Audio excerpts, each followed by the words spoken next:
The Parushim and some of the Torah teachers who had come from Yerushalayim gathered together with Yeshua and saw that some of his Talmidim ate with ritually unclean hands, that is, without doing a Natilat Yadayim. For the Parushim, and indeed all the Judeans, holding fast to the tradition of the elders, do not eat unless they have given their hands a ceremonial washing. Also, when they come from the marketplace, they do not eat unless they have rinsed their hands up to the wrist, and they adhere to many other traditions, such as washing cups, pots, and bronze vessels. The Parushim and the Torah teachers asked him, "Why don't your Talmidim live in accordance with the tradition of the elders, but instead eat with ritually unclean hands?" Yeshua answered them, "Yeshayahu was right when he prophesied about you hypocrites, as it is written, 'These people honor me with their lips, but their hearts are far from me.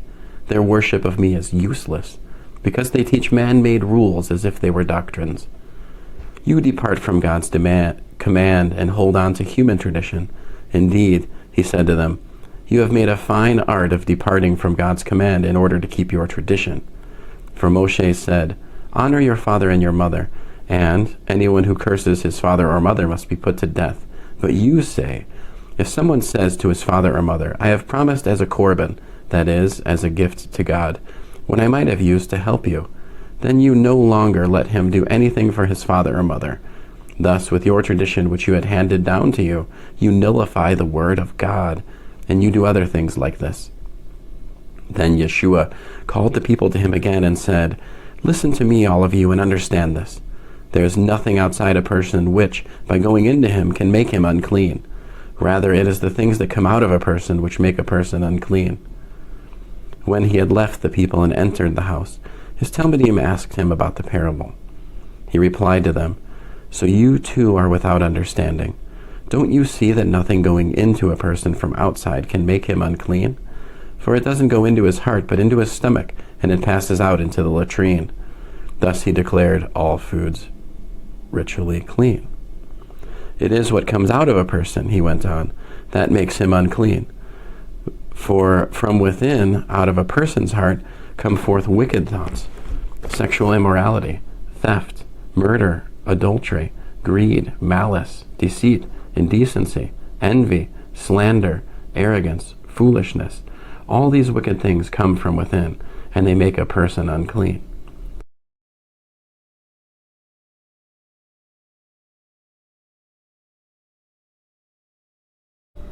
But there was a man named Hananiah who, with his wife Shapira, sold some property and with his wife's knowledge withheld some of the proceeds for himself, although he did bring the rest to the emissaries. Then Kepha said, "Why has the adversary so filled your heart that you lie to the Ruach HaKodesh and keep back some of the money you received for the land? Before you sold it, the property was yours, and after you sold it, the money was yours to use as you pleased. So what made you decide to do such a thing? You have lied not to human beings, but to God." On hearing these words, Hananiah fell down dead, and everyone who heard about it was terrified. The young men got up, wrapped his body in a shroud, carried him out, and buried him. Some 3 hours later, his wife came in, unaware of what had happened. Kepha challenged her. "Tell me, is it true that you sold the land for such and such price?" "Yes," she answered. "This is what we were paid for it." But Kepha came back at her. "Then why did you people plot to test the Spirit of the Lord? Listen, the men who buried your husband are at the door. They will carry you out too." Instantly she collapsed at his feet and died. The young men entered, found her there dead, carried her out, and buried her beside her husband. As a result of this, great fear came over the whole Messianic community, and indeed over everyone who heard about it. There was a man in Caesarea named Cornelius, a Roman army officer in what was called the Italian regiment. He was a devout man, a God-fearer, as was his whole household. He gave generously to help the Jewish poor and prayed regularly to God. One afternoon around 3 o'clock, he saw clearly in a vision an angel of God coming in and saying to him, "Cornelius." Cornelius stared at the angel, terrified. "What is it, sir?" he asked.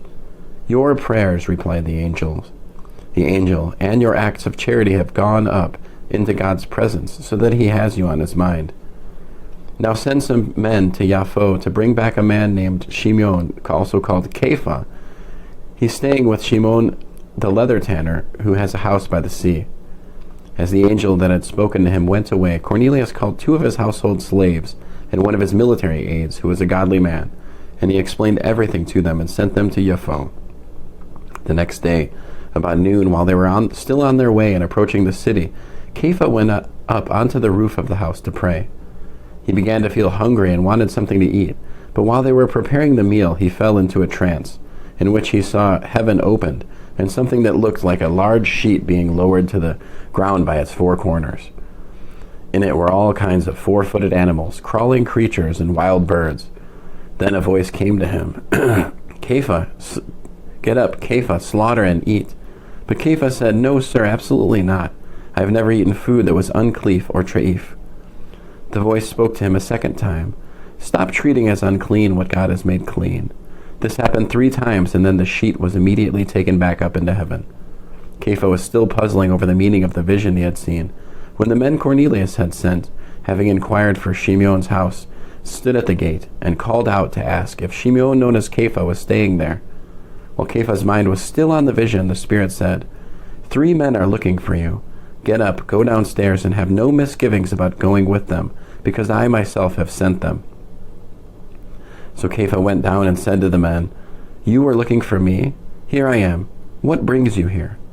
They answered, "Cornelius. He is a Roman army officer, an upright man and a God-fearer, a man highly regarded by the whole Jewish nation, and he was told by a holy angel to have you come to his house and listen to what you have to say." So Kepha invited them to be his guests. The next day he got up and went with them, accompanied by some of the brothers from Jaffa, and he arrived at Caesarea the day after that. Cornelius was expecting them. He had already called together his relatives and close friends. As Kepha entered the house, Cornelius met him and fell prostrate at his feet. But Kepha pulled him to his feet and said, "Stand up, I myself am just a man." As he talked with him, Kepha went inside and found many people gathered. He said to them, "You are well aware that for a man who is a Jew, to have close association with someone who belongs to another people, or to come and visit him, is something that just isn't done. But God has shown me not to call any person common or unclean. So when I was summoned, I came without raising any questions. Tell me then, why did you send for me?" Cornelius answered, 3 days ago around this time, I was at Mincha prayers in my house, when suddenly a man in shining clothes stood in front of me and said, "God has heard your prayer and remembered your acts of charity. Now send to Jaffa and ask for Shimeon, known as Kepha. He is staying in the house of Shimeon, a leather tanner by the sea." So I sent for you immediately, and you have been kind enough to come. Now all of us are here in the presence of God to hear everything the Lord has ordered you to say. Then Kepha addressed them, "I now understand that God does not play favorites, but that whoever fears him and does what is right is acceptable to him, no matter what people he belongs to."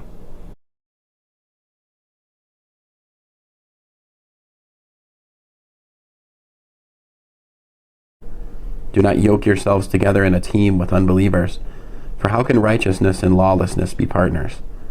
What fellowship does light have with darkness? What harmony can there be between the Messiah and Belial? What does a believer have in common with an unbeliever? What agreement can there be between the temple of God and idols? For we are the temple of the living God, as God said, "I will house myself in them, and I will walk among you. I will be their God, and they will be my people." Therefore Adonai says, Go out from their midst. Separate yourselves. Don't even touch what is unclean, that I myself will receive you. In fact, I will be your father, and you will be my sons and daughters, says Adonai Sevaot. End of 2 Corinthians chapter 6.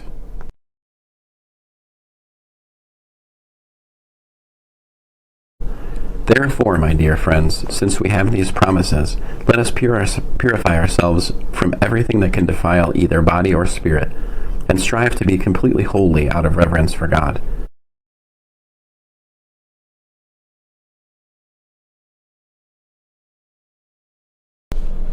Furthermore, when Kepha came to Antioch, I opposed him publicly, because he was clearly in the wrong. For prior to the arrival of certain people from the community headed by Yaakov, he had been eating with the Gentile believers. But when they came, he withdrew and separated himself, because he was afraid of the faction who favored circumcising Gentile believers. And the other Jewish believers became hypocrites along with him, so that even Barnabas was led astray by their hypocrisy. But when I saw that they were not walking a straight path, keeping in line with the truth of the good news, I said to Kepha, right in front of everyone, "If you who are a Jew live like a Gentile and not like a Jew, why are you forcing the Gentiles to live like Jews? We are Jews by birth, not so-called Gentile sinners. Even so, we have come to realize that a person is not declared righteous by God on the grounds of his legalistic observance of Torah commands, but through the Messiah Yeshua's trusting faithfulness. Therefore, we too have put our trust in Messiah Yeshua and become faithful to him, in order that we might be declared righteous on the ground of the Messiah's trusting faithfulness, and not on the ground of our legalistic observance of Torah commands. For on the ground of legalistic observance of Torah commands, no one will be declared righteous."